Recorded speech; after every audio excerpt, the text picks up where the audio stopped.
أعوذ بالله من الشيطان الرجيم بسم الله الرحمن الرحيم ولقد جاءت رسلنا إبراهيم بالبشرى قالوا سلاما قال سلام فما لبث أن جاء بعجل حنيذ فلما رأى أيديهم لا تصل إليه نكرهم وأوجس منهم خيفة قالوا لا تخف إنا أرسلنا إلى قوم لوط۔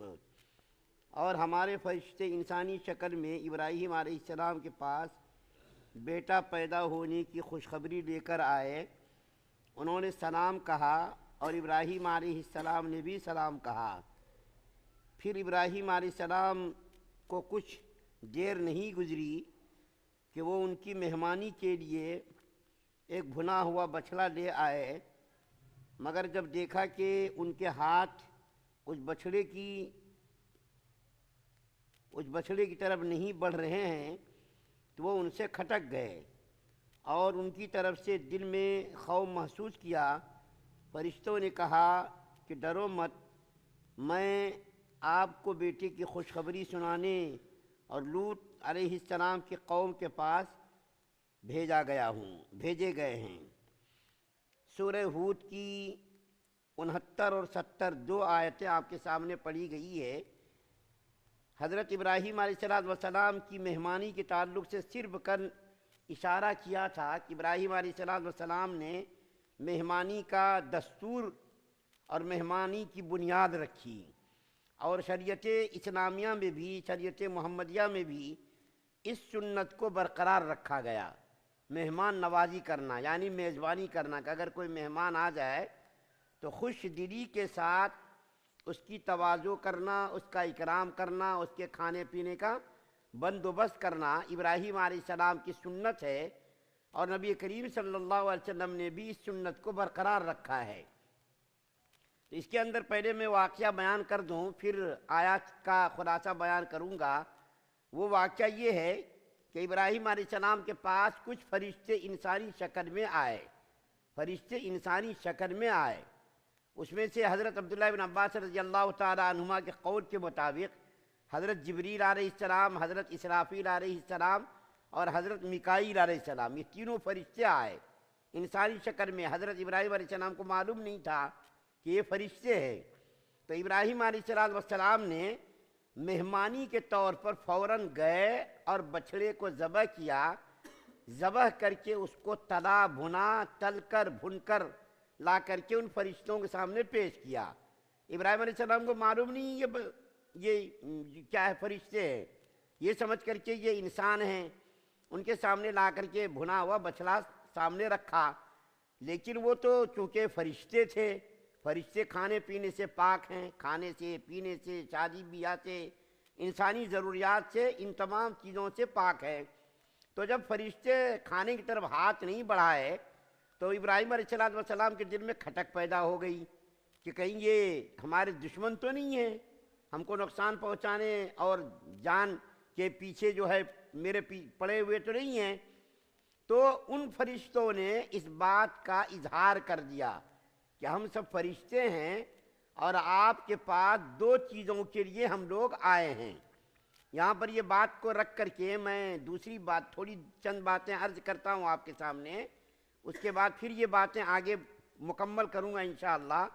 وہ یہ ہے کہ ابراہیم علیہ السلام نے مہمانی کے طور پر بچھڑے کو، ان کے گھر میں گائے بیل وغیرہ بہت پلے ہوئے تھے، یہ ان جانوروں کو پالتے تھے، ان کی پرورش کرتے تھے، تو ان کے گھر میں ان جانوروں کی فراوانی تھی، تو ان جانوروں کو فوراً جا کر کے ذبح کیا، ذبح کر کے تل کر کے بھن کر کے لا کر کے پیش کیا۔ ابراہیم علیہ السلام کی عادت یہ تھی کہ اکیلے کھانا نہیں کھاتے تھے، ابراہیم علیہ السلام کی یہ عادت تھی، بلکہ کسی نہ کسی مہمان کو ساتھ میں شامل کر کے کھانا کھاتے تھے، اکیلے کھانا نہیں کھاتے تھے، اور اگر کبھی کوئی نہیں ملا تو اس کا انتظار کرتے تھے، اور انتظار کر کے اس کو جب وہ حاضر ہوا کوئی تو اس کے ساتھ مل کر کے کھانا کھاتے تھے۔ چنانچہ قرطبی رحمۃ اللہ علیہ نے اس سلسلے میں ایک واقعہ نقل کیا ہے کہ ایک مرتبہ ابراہیم علیہ السلام کے دسترخوان پر کوئی حاضر نہیں تھا، تو ابراہیم علیہ السلام باہر تشریف لے گئے تلاش کرنے کے لیے کہ کوئی آدمی ملے تو ان کو لا کر کے ان کے ساتھ میں کھانا کھاؤں۔ چنانچہ جب تشریف لے گئے تو ایک دیہاتی آدمی، بدو قسم کا آدمی، اجٹ قسم کا آدمی ملا۔ ابراہیم علیہ السلام نے ان کو پکڑا اور پکڑ کر کے فرمایا کہ چلو میرے ساتھ کھانا کھاؤ۔ وہ اجٹ قسم کا، دیہاتی قسم کا آدمی تھا، وہ آیا، بیٹھ کر کے دسترخوان پر وہ کھانے لگا تو اس نے بسم اللہ الرحمن الرحیم نہیں پڑھی، بغیر بسم اللہ پڑھے اس نے کھانا شروع کر دیا۔ تو ابراہیم علیہ السلام نے ان سے کہا کہ بھائی اللہ کی نعمت استعمال کر رہے ہو، اللہ کا نام لو، اللہ کے نام سے کھاؤ۔ تو وہ آدمی غصے میں آ گیا، دیہاتی آدمی، اجٹ قسم کا آدمی غصے میں آ گیا اور کہنے لگا کہ کون اللہ؟ اللہ کو میں نہیں جانتا، نعوذ باللہ، میرے کو نہیں معلوم ہے اللہ کون ہے۔ اور غصے سے وہ اٹھ کر کے دسترخوان پر سے اٹھ کر کے چلا گیا۔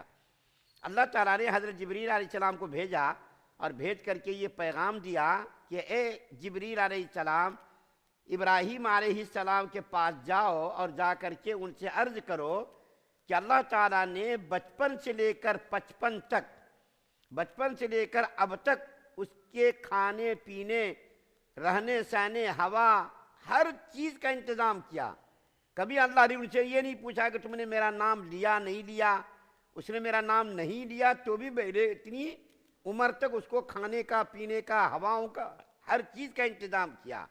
اور تمہارے دسترخوان پر ایک بار آیا اور اس نے اللہ کا نام نہیں لیا تو تم نے اس کو ناراض کر دیا۔ جاؤ اس کو منع کر کے لاؤ اور اس کو کھانا کھلاؤ۔ چنانچہ ابراہیم علیہ السلام کو فوراً تنبہ ہوا، فوراً باہر نکلے، اس کو تلاش کرنے کے لیے نکلے۔ تو اس آدمی کو پایا اور پا کر کے کہا کہ دیکھو بھائی معذرت چاہتا ہوں میں، آپ مجھ سے ناراض ہو کر کے دسترخوان پر سے اٹھ کر کے چلے گئے، چلو ہمارے ساتھ دسترخوان پر کھانا کھاؤ۔ تو اس آدمی نے کہا کہ یہ بتاؤ کہ تم کس کے کہنے پر مجھ کو منانے کے لیے آئے ہو؟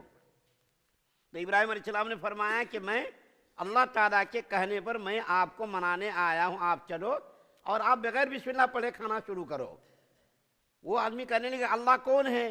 تو ابراہیم علیہ السلام نے اللہ کا تعارف کرایا، اللہ کے بارے میں اس کو بتایا کہ اللہ وہ ہے جس نے تم کو پیدا کیا، ہم کو پیدا کیا، جس نے مجھ کو کھانا دیا، تم کو کھانا دیا۔ اللہ تعالیٰ کا تعارف جب کرایا تو وہ دیہاتی آدمی بڑا متاثر ہوا، اور متاثر ہو کر کے نہایت ہی خوشی کے ساتھ اس نے کہا سب سے پہلے مجھ کو اسی خدا کا کلمہ پڑھاؤ جس خدا کے نام سے میں ناواقف تھا، اس خدا کا مجھ کو کلمہ پڑھاؤ، اس کے بعد میں کھانا کھاؤں گا۔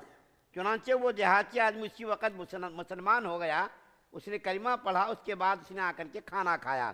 یہ تو ایک واقعہ جو نقل کیا گیا ہے، لیکن ایک عجیب و غریب واقعہ جو شاید آپ نے کبھی نہ سنا ہو، اور ایسا واقعہ دنیا میں کبھی شاید پیش آیا ہو یا نہ آیا ہو۔ میں ایک واقعہ پیش کرتا ہوں آپ کے سامنے، جس کو ایک کتاب ہے نزہۃ البساتین، جس کے اندر سچے اولیاء کے واقعات نقل کیے گئے ہیں۔